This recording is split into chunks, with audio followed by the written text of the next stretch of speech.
Assalamualaikum warahmatullahi wabarakatuh. Pemirsa Suara Langitan, hari ini kami akan menyuguhkan materi yang mengiringi aktivitas kita sehari-hari.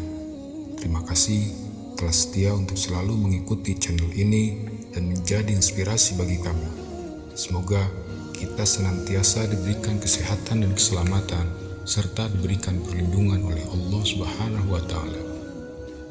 Pemirsa Suara Langitan, hukum onani atau masturbasi dalam istilah fikih, onani atau masturbasi disebut dengan istimna, yang berarti merangsang keluarnya sperma di luar senggama, baik dengan media haram seperti memakai tangan sendiri, bantal, dildo, ballpoint, spidol, botol, dan lain sebagainya, atau bahkan hanya dengan fantasi-fantasi yang sengaja diciptakan sendiri, seperti membayangkan seseorang yang dapat melampiaskan gejolak birahinya, ataupun dengan memakai rangsangan alat yang dihalalkan seperti memakai tangan istri sendiri.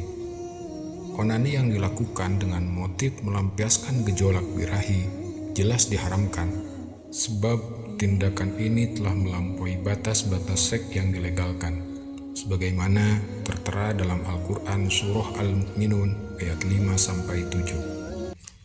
A'udzu billahi minasyaitonir rajim. Bismillahirrahmanirrahim.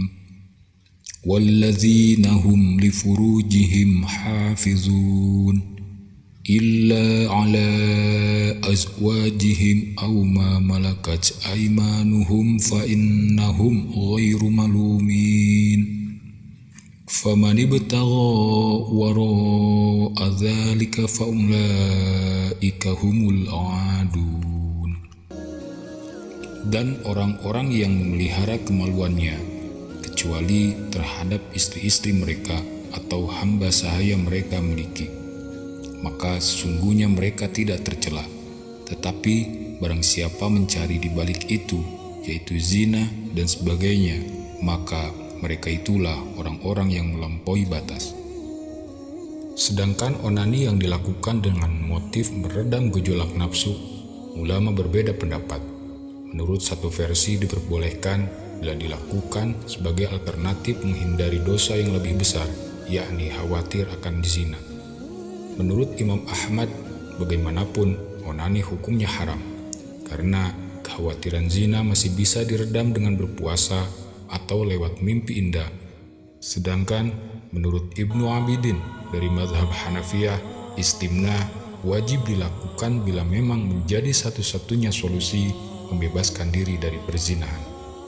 Versi yang melegalkan istimna atau onani dalam kondisi di atas masing-masing mensyaratkan: pertama, tidak memiliki lahan syah untuk melampiaskan birahi, kemudian kondisi birahinya bergejolak, seterusnya dilakukan semata-mata demi meredam bukan meluapkan gejolak birahi, dan khusus poin yang ketiga ini dibutuhkan kejujuran hati seseorang sebagai bukti kesalehan tindakannya.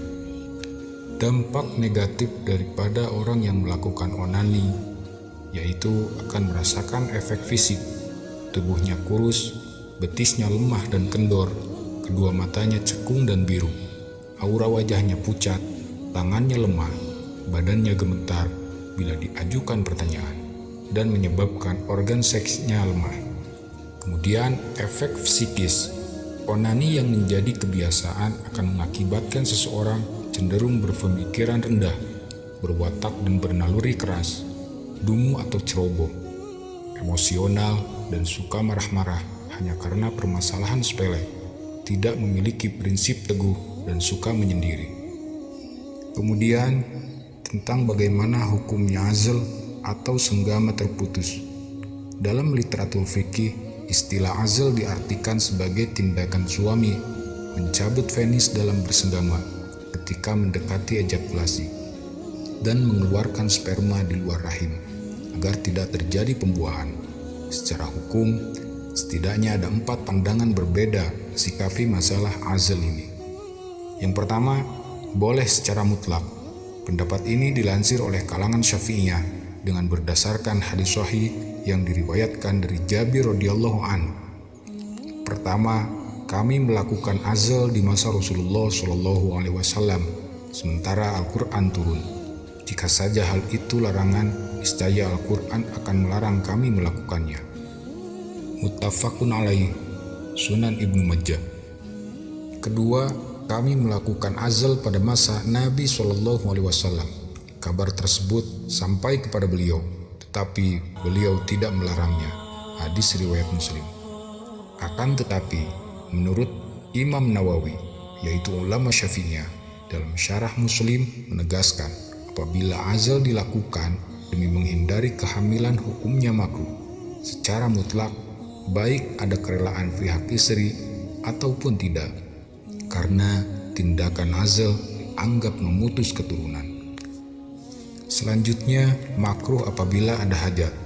Statement ini dipegang oleh kalangan Hanabilah dengan dasar beberapa hadis yang diriwayatkan oleh Abu Bakar, Umar, Ali, Ibnu Umair, dan Ibnu Umair yang membenci azal karena dapat mengurangi jumlah keturunan yang dianjurkan syara. Sabda Nabi SAW, nikahlah kalian dan memperbanyak keturunan. Kemudian yang ketiga, boleh apabila ada kerelaan istri. Pendapat ini statement dari Imam Ahmad berdasarkan sebuah hadis dari Umair yang diriwayatkan Ibnu Majah. Dari Umar bin Khattab berkata, Nabi melarang perbuatan azal terhadap wanita merdeka kecuali seizinnya. Perlunya kerelaan dari pihak istri ini dikarenakan istri memiliki hak atas anak, sehingga dengan tindakan azal akan menghilangkan haknya. Namun, apabila istri memberikan izin, hukumnya tidak makruh. Yang keempat, itu hukumnya haram. Pendapat ini dilansir oleh kalangan Zahiriyah dengan tendensi hadis yang diriwayatkan dari Juzama radhiyallahu anhu.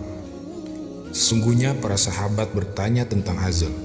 Nabi menjawab, hal itu adalah pembunuhan anak dengan samar. Hadis riwayat Muslim. Wallahu a'lam.